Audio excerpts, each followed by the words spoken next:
Let's talk about animals. So the first thing is, let's discuss the difference between an emotional support animal and a service animal. An emotional support animal is granted by a doctor's note, literally any doctor. The pet requires no special training, and the doctor often doesn't even meet the animal. They simply write something up that says this person should have an emotional support animal. This is usually for people with anxiety, depression, autism. Emotional support animals are protected under two instances. The first is airplanes. Emotional support animals are able to travel without additional cost in the cabin of the plane. There have been instances where there have been limitations put on what type of animal can be an emotional support animal, such as when someone tried to bring their emotional support peacock on an airplane, but usually emotional support animals are dogs. The second instance is rental properties. If a rental property doesn't allow pets, but someone is approved for an emotional support animal, they cannot deny them that request. They're also not legally allowed to charge a pet deposit. Now, service animals are a bit different. Service animals are highly trained working dogs, and they are trained to complete specific tasks. Some examples are opening doors, protecting their person in the case of a seizure, warning about low blood sugar, and many other things that are tailored specific to that person and their disability. Service animals are usually for physical disabilities, but they can also be for things like PTSD.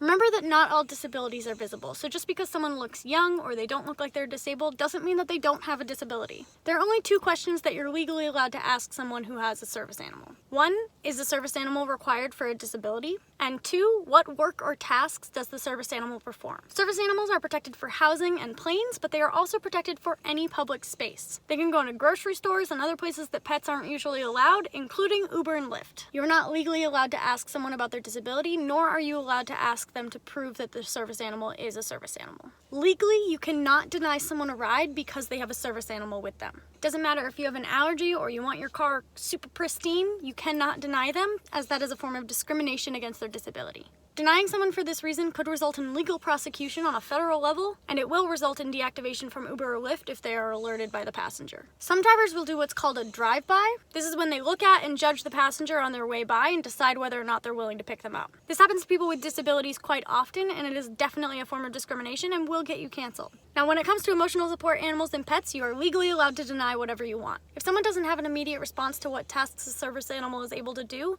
they probably don't have a service animal. Denying them a request could still be risky if it was actually a service animal, or if they go to Uber and Lyft and say it was a service animal. But I think for the most part, they're not going to take it that extra step.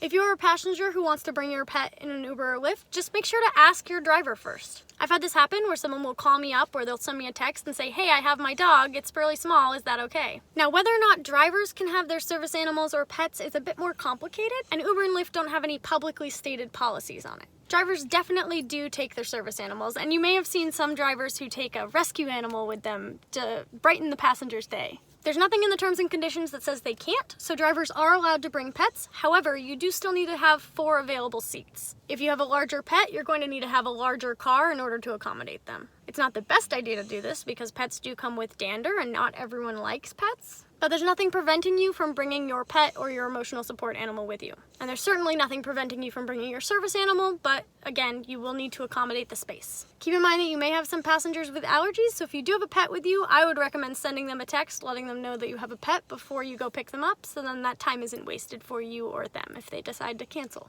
As always, I hope this video has been helpful. I may consider doing some additional live streaming. If you'd like to support me in other ways, I do always have my Patreon account as well as my website where I'm selling a board game. At some point, I'll get around to making a video about that board game. And stay tuned because later this weekend I will be posting another video that's pretty special. And my last thing is thank you all for being here. I just hit 10,000 subscribers and I'm so grateful. If any of you are new to this channel, feel free to subscribe. It just, helps me out, and then you get a little notification that tells you when I've uploaded something or when I'm going live, which I may do every now and then. As always, drive safe and have a lovely day.